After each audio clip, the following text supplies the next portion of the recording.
देश में जब वक्फ कानून लागू हुआ उसके बाद राहुल गांधी ने एक बड़ा बयान दिया था। उस बयान में उन्होंने दावा किया था कि अभी वक्फ कानून के जरिए भले ही सिर्फ मुस्लिम समुदाय और मस्जिदें निशाने पर हैं, लेकिन मोदी सरकार का और बीजेपी का अगला निशाना चर्च भी होंगे, यानी दूसरे अल्पसंख्यक भी अब बीजेपी के निशाने पर आ जाएंगे और केंद्र की मोदी सरकार के निशाने पर आ जाएंगे। और जैसा कि राहुल गांधी ने कहा था, ठीक वैसा होता हुआ भी दिखाई दे रहा है। और बड़ी बात यह थी कि राहुल गांधी ने जो ये बयान दिया था वो ऑर्गेनाइजर में छपे एक लेख के आधार पर दिया था। और आप सभी जानते हैं कि ऑर्गेनाइजर आरएसएस का मुखपत्र है और उस लेख में चर्चों के पास कितनी संपत्ति है उसका उल्लेख किया गया था। हालांकि राहुल गांधी के इस बयान के बाद आरएसएस ने अपना वो लेख हटा दिया, लेकिन ये मुद्दा अब चर्चा में बना हुआ है। लगातार ये दावे किए जा रहे हैं कि मस्जिदें ही नहीं, आने वाले समय में चर्च और दूसरे अल्पसंख्यक समुदाय भी मोदी सरकार के निशाने पर आएंगे।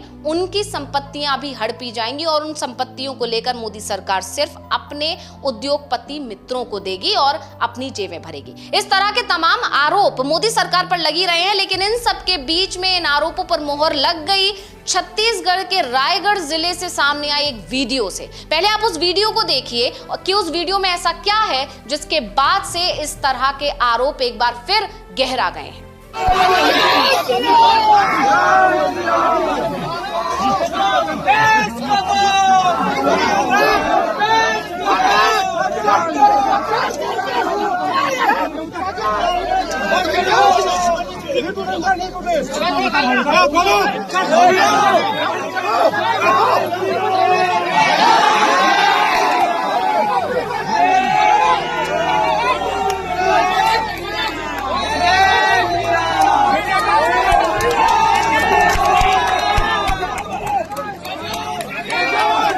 तो ये वीडियो आपने अभी देखा, ये वीडियो है छत्तीसगढ़ के रायगढ़ जिले का, जहां पर एक चर्च पर बजरंग दल के लोगों ने चढ़कर बाकायदा वहां के क्रॉस को तोड़ दिया और उस क्रॉस को तोड़ने से भी जब उनको शांति नहीं मिली तो वहां पर भगवा झंडा भी लहरा दिया गया। ये बताता है कि किस तरह से बीजेपी शासित राज्यों में अल्पसंख्यक समुदाय और उनकी संपत्तियों, उनके धार्मिक स्थलों को निशाना बनाया जा रहा है खुलेआम। क्योंकि उस वीडियो में साफ साफ देखा जा सकता है कि बजरंग दल के लोगों ने जब ये काम किया तो उस वक्त वहां पर पुलिस भी मौजूद थी और पुलिस वहां खड़ी तमाशबीन बनी रही और देखती रही। वो बजरंग दल के लोगों को रोक नहीं पाई। और गौर करने वाली बात यह है, इस वीडियो में आप गौर से देख सकते हैं कि जो सीढ़ी है जो क्रॉस की तरफ जा रही है, यानी छत पर चढ़ने के लिए जिस सीढ़ी को लगाया गया है, उस सीढ़ी को सपोर्ट भी दिया जा रहा है पुलिस वालों की तरफ से। और आप जानते ही हैं कि छत्तीसगढ़ में क्योंकि बीजेपी की सरकार है और ऐसे में जो पुलिस पर कंट्रोल है वो पूरी तरह से बीजेपी का है।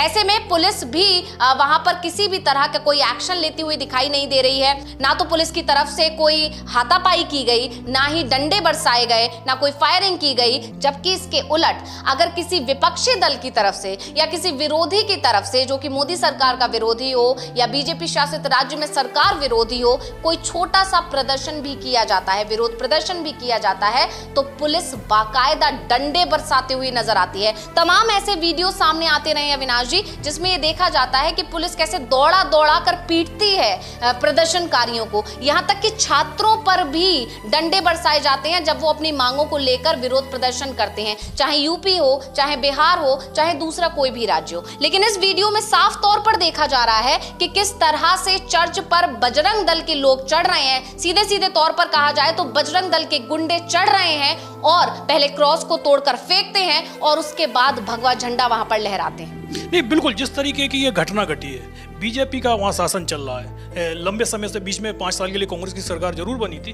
लेकिन छत्तीसगढ़ में जिस तरीके से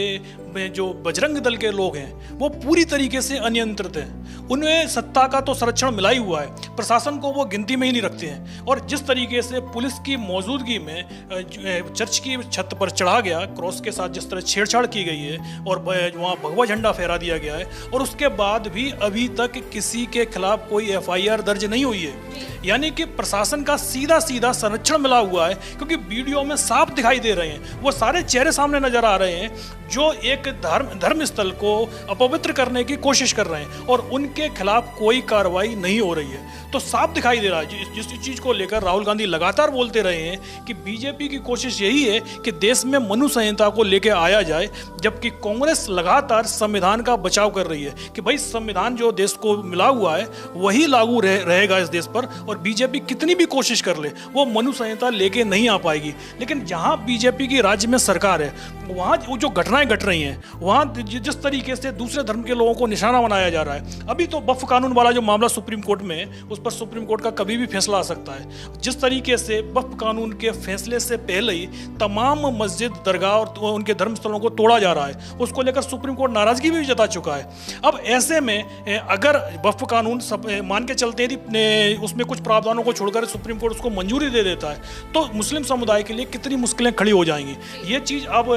चर्च को देखकर भी आप कह सकते हैं, क्योंकि राहुल गांधी तो लगातार बोल रहे हैं कि अभी शुरुआत में मुस्लिम धर्म को टारगेट किया गया है, उसके बाद ईसाइयों का नंबर भी आने वाला है, और ईसाई समुदाय बीजेपी और जो हिंदू संगठन है उनके टारगेट पर बहुत समय से बना हुआ है, और उसकी झलकें लगातार हमको दिखाई भी देने को मिलती रही हैं। और अब जो छत्तीसगढ़ से जो जिस तरीके की तस्वीरें सामने आ रही हैं, जो वीडियो सामने आ रहे हैं, वो साफ बता रहे हैं कि बीजेपी के टारगेट पर हर धर्म के लोग, जितने भी अल्पसंख्यक धार्मिक अल्पसंख्यक हैं, वो सभी बीजेपी के टारगेट पर हैं। वो सिर्फ और सिर्फ मनु संहिता के अनुसार काम करना चाहती है। जी बिल्कुल, यहाँ पर अविनाश जी, जैसे ये वीडियो सामने आया है, इस वीडियो के सामने आने के बाद, वो भी जब वक्फ कानून को लेकर देश में चर्चा गरमाई हुई है, बहस छिड़ी हुई है, कई लोग इसका समर्थन कर रहे हैं तो कई लोग इसका विरोध कर रहे हैं। नजरें सभी की सुप्रीम कोर्ट पर हैं कि सुप्रीम कोर्ट क्या फैसला देने वाला है, मुस्लिम पक्ष के